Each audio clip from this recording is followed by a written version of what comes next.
ఓర్పు అనేది ఎంత చేదుగా ఉంటుందో, దానివల్ల లభించే ప్రతిఫలం అంత తియ్యగా ఉంటుంది.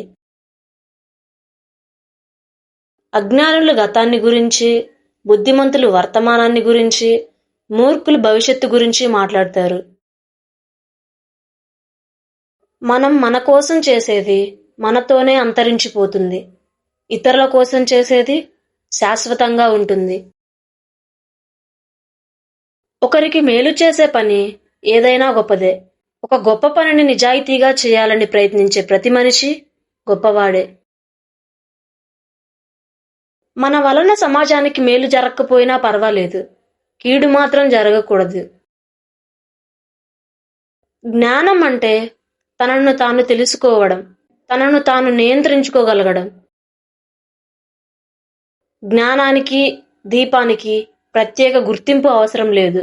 అవి పాతాళంలో ఉన్న దశ దిక్కులకు తమ కాంతులను ప్రసరింపజేస్తూనే ఉంటాయి.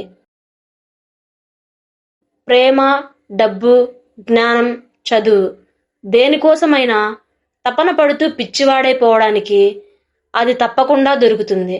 అందుకోసం మనం కనబరచాల్సిందంతా ఉడుంపట్టు లాంటి పట్టుదల, సంకల్ప బలం, శ్రమించే తత్వం.